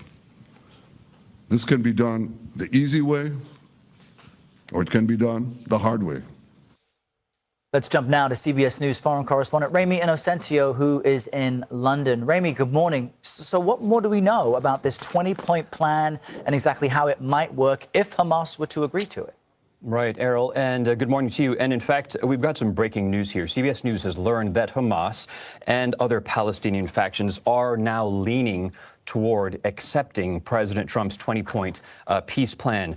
This is coming to a source close to the process, and they will apparently present their response to Egyptian and Qatari mediators tomorrow. Now, if this actually happened, and this is probably the most promising news that we've heard in this whole entire past several months, right? The most immediate actions would be, one, a freeze in the fighting. For Israeli forces, they would then have to withdraw to some agreed upon line, which is yet to be determined. There would also be the flow of full aid back into the Gaza Strip. And then in the next 72 hours after that, Errol, Hamas would need to free the rest of the hostages. Those are believed to be about 50 or so, alive and dead. Then that would trigger a couple other actions, a bit of a domino here. Israel would then free nearly 2,000 Palestinians in detention. And they would give Hamas, some members at least, amnesty and safe passage out of the Strip. The caveat there, of course, is if they, quote, commit to peaceful existence as well as give up their arms. From there, the plan gets a little fuzzy in terms of timeline and detail. There is something about President Trump chairing a so-called board of peace that would oversee a transitional government. His name would also appear on an economic plan to rebuild Gaza. At this point, then, the plan refers to the Gaza Strip as New Gaza. It also says that no one will be forced to leave, but only gives a brief mention of Palestinian statehood. In effect, what we're seeing here in this 20-point plan, Errol, is the U.S. attempt at nation building, but in the end, potentially without a nation. And so, Remi, with that news that Hamas is leaning toward accepting this U.S. proposal, this would then make this the closest we've been to a ceasefire agreement in many months. That's quite significant. Absolutely, yes. And we are, of course, waiting for that official response from Hamas tomorrow. We already got word yesterday from a White House official to CBS News saying that Hamas negotiators had received that proposal and that they were reviewing it in good faith. That came from the Prime Minister of Qatar, as well as the intelligence chief of Egypt. But, you know, there is reaction coming out from Israel. Again, this hope, this optimism from Israeli hostage victims. Let's take a listen. This is very, very good news. President Trump, like he said, is totally committed to bringing peace and prosperity to this region. The earth is calling for ending this war and bringing all the hostages, the lives and the dead, home.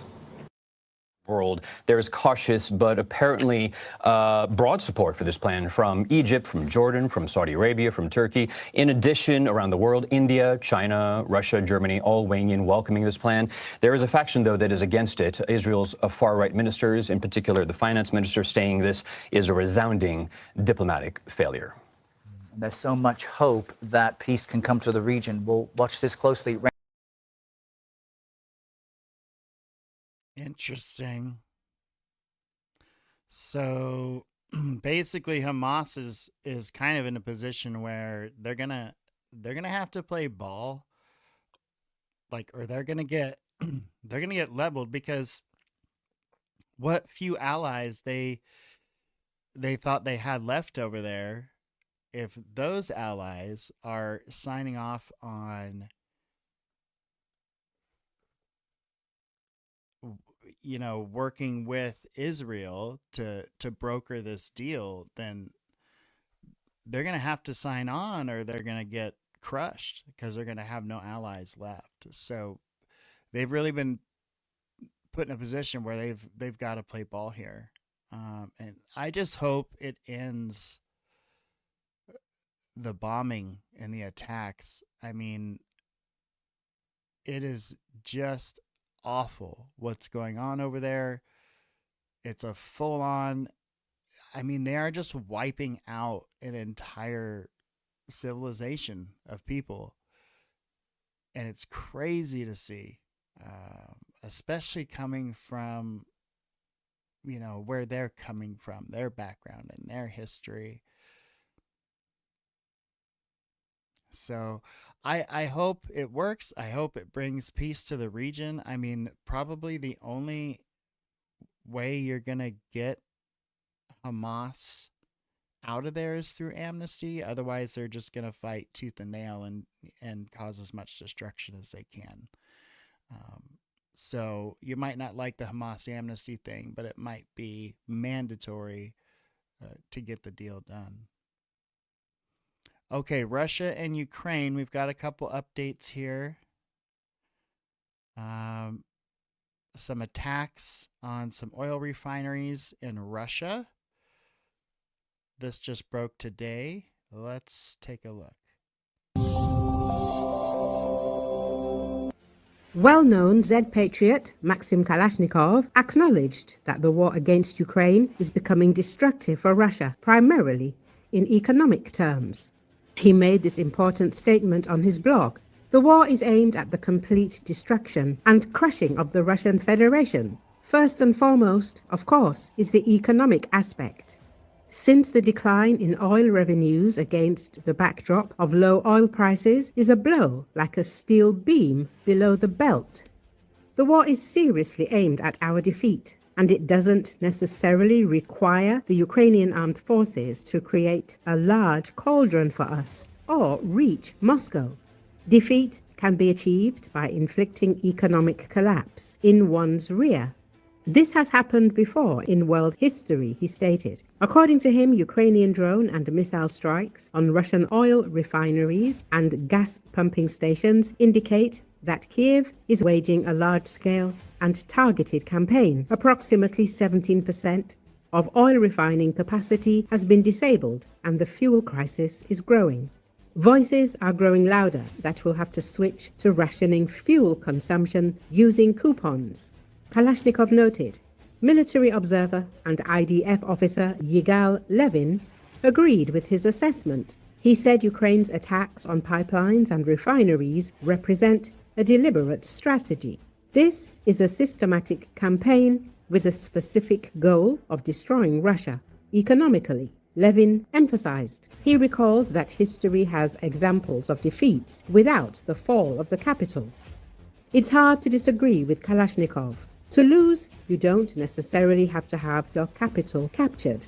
Germany suffered a crushing defeat in World War II, even though there were virtually no enemy troops on its territory, the experts said. Media previously reported that Z channels are unhappy with the Kremlin's plans to raise VAT. Increasing the value-added tax rate to 22%, coupled with a high key rate, is a death sentence for the Russian economy. The Telegram channel Smoker's Empire directly predicted the dire consequences for Russia. I'll explain it simply.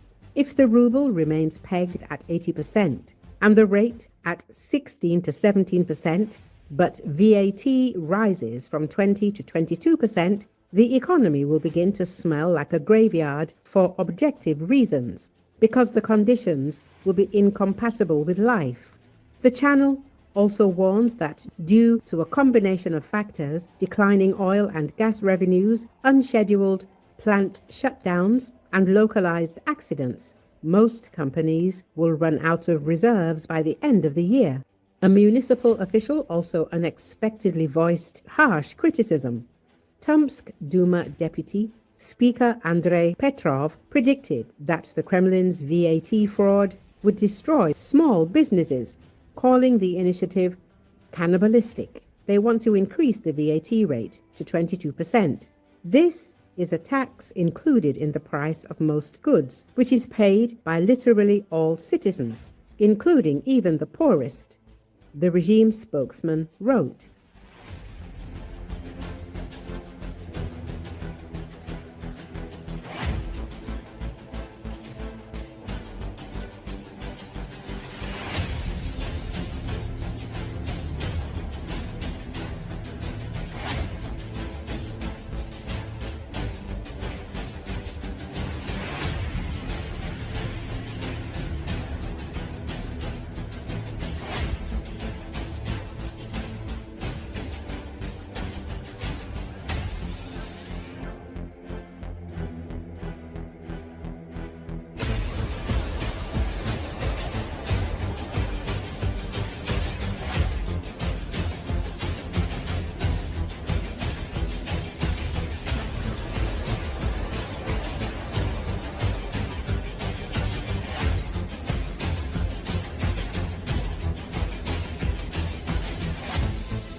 During a closed-door meeting with US President Donald Trump at the UN General Assembly in New York, Volodymyr Zelensky requested Tomahawk missiles, according to the British newspaper The Telegraph. Citing sources, the newspaper writes that the meeting was perceived as extremely positive. The Ukrainian president urged the high-tech weapon systems like the Tomahawk would help Vladimir Putin negotiate a peace agreement.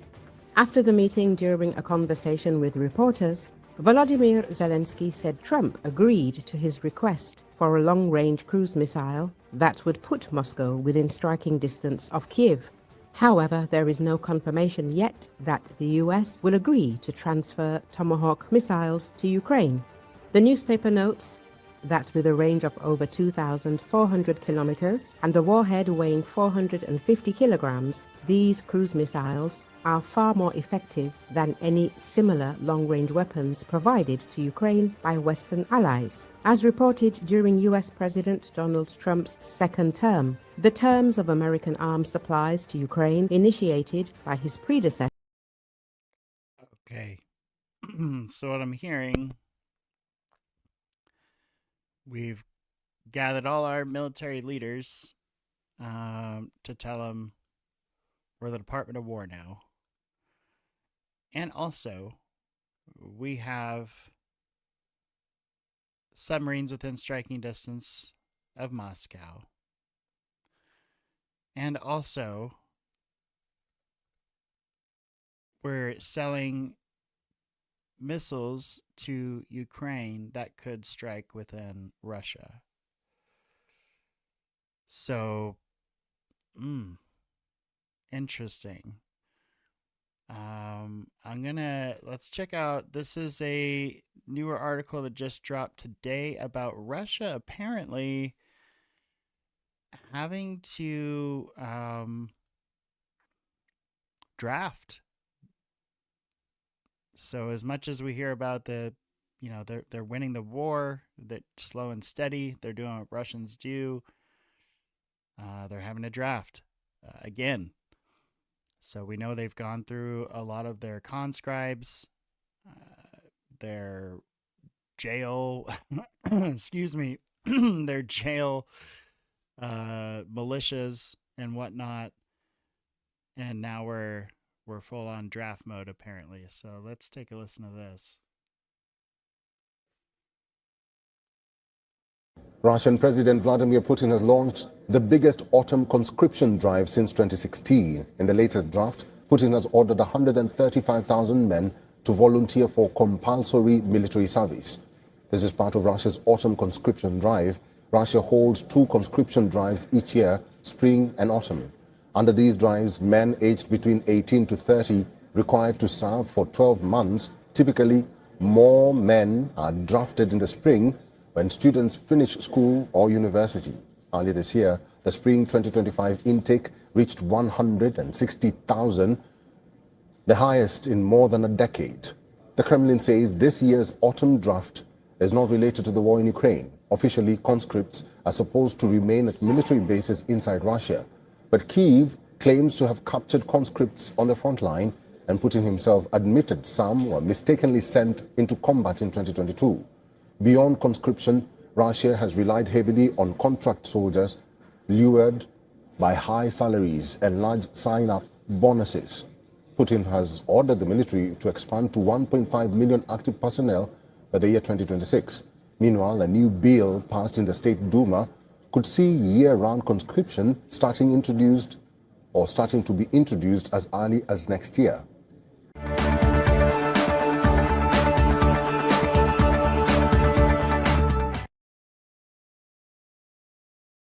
Interesting. Well, there we have it. Things moving along in Russia and Ukraine in a very interesting way. The meeting that everyone was talking about, why are we gathering all these leaders together? What's going on? We witnessed that and seemed very, very politically motivated. Like maybe we didn't need to bring all these high-ranking military officials into one spot at one time to deliver this message. What's that like? You could have sent an email. Yeah, and Jolly Big Nothing Burger. I mean, like I said, I think the message that was intended to be sent by having all those leaders there, I think it's clearly a message to Russia. We're tough, we're badass, we're the strongest military in the world, we've got all the new stuff, and yes, we will do what we need to do to back Ukraine at this point. We'll even go as far as positioning nuclear submarines within striking distance of Moscow. That was really the most shocking thing. And everything else was just kind of the traditional kind of Trump rambling. So very interesting. Well, sort of interesting. What will be interesting is to see how these changes that Hegseth is talking about actually end up playing out in the day-to-day life of soldiers. Because they already give so much and work so hard, and many of them are already so patriotic that to imply you could work harder, you could do more, I don't know. We'll have to see. There are waivers for people's physical conditions in the service for a reason. There are waivers for people's religious beliefs for a reason. Just because a certain person believes a certain way, which requires them to maybe grow their hair out a certain way, does not mean they're not capable of serving this country honorably. And I think that will be the concern. Of course, those are not the majority of cases. And so we won't hear about that a lot, but it's going to happen. Because, I mean, I knew guys when I was in that was their deal. So it'll be interesting to see how that plays out. All right, everyone. Thanks for joining. I will see you at the next big news update or next UFO update. We'll see what happens first. Y'all have a great rest of your Tuesday afternoon. Thanks for joining.